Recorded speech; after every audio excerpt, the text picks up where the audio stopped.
Hello YouTube. So today's video is a tutorial on the upkeep and maintenance of having naturally curly hair but color treated red, which we all know is, a little difficult to keep up the red color that you want without it fading or becoming dull or even having your color change or shift. So I have naturally curly hair and I love the color red, and so I have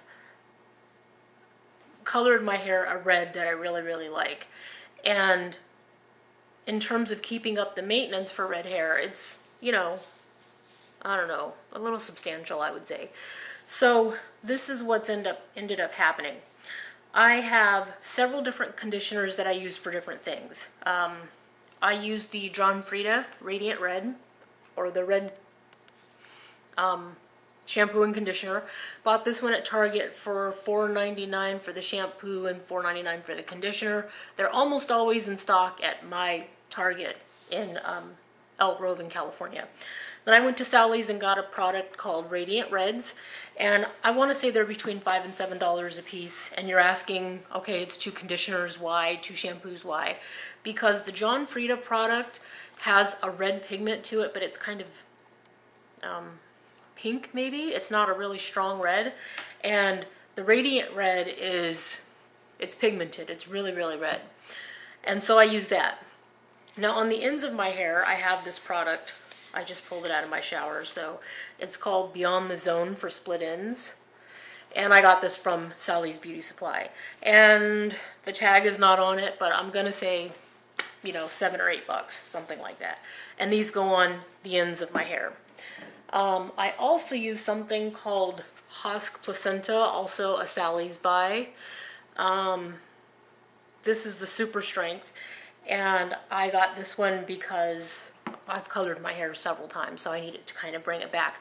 It's like a deep conditioner that you put in a couple times a week, yeah? Okay, and then I use the Pantene, the Ice Shine. Okay, so I use all of these items on my hair at different intervals of time.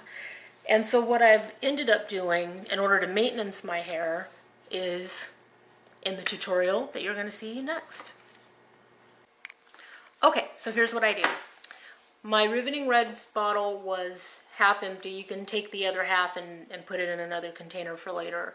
And then I use a quarter of the Pantene and then a quarter of the Frieda, up to about there. I add in 2 tablespoons of the Hask placenta, which is this one, and then I add in 5 to 7 pumps of the Beyond the Zone, which is for the end repair. I add in approximately a half a tablespoon of the Manic Panic, maybe just a little bit more than a half a tablespoon, but not a whole bunch. Less than 3/4, but more than a half. So I put all that into my container, shake, shake, shake, 3 minutes, and you have your product. Now, keep in mind that there is hair dye in this, and if you're going to use it outside of your shower, that you want to use gloves, okay? So get in the shower. First thing you want to do first is you wet your hair, but you don't want to rinse out your color, so just make sure that it's, it's wet, but it's not, you don't want it too wet. Don't let it run on your hair for a long time. Go ahead and put your conditioner in, however much you usually use, and then tie your hair up. Do not rinse. Leave it in your hair the entire time you're in the shower. My shower is approximately 20 minutes, so I leave it in for about 20 minutes. When you're done with your shower, now you've washed off all that product from your hands so that, the dye doesn't saturate and you have pink hands. You could even use gloves for that part if you're worried about that. So anyways, once you're done, you let your hair run under the water for, I'm going to say 3 to 5 seconds. You really want to leave some of that product in, maybe about half of it in your hair. And then when you get out of the shower, wrap up in a towel. Don't squeeze and all that other stuff. Just wrap it up in a towel that you don't mind if it changes colors to red. Probably using a red towel would be better. You just leave it in there. Go through whatever your regimen is that you do in your bathroom. And for me, that usually takes, I don't do makeup, but just to get through that is probably another 20 minutes or so. And so by that time when I pull it down out of the towel, I want to say towel dry. It's still damp, but it's not dripping, okay? And then I add another tablespoon or so of product to my hair. At that point, I make sure I put gloves on because the dye will saturate your hands.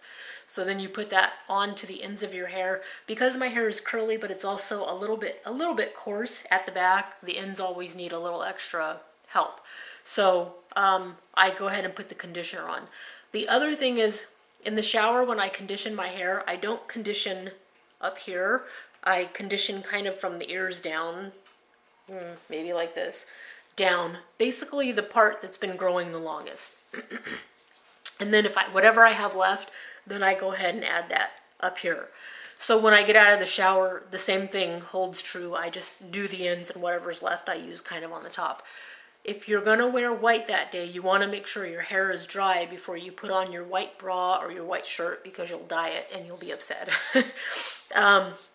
The other thing I do is I add a oil to my hair that I made myself. I went to the store, bought myself a little container, 99 cents or whatever it was. This is olive oil, this is macadamia nut oil, it's hot 6 oil, it's argan oil, and coconut oil, if I didn't say that one already. All in equal parts. Shake it up, shake it up, shake it up.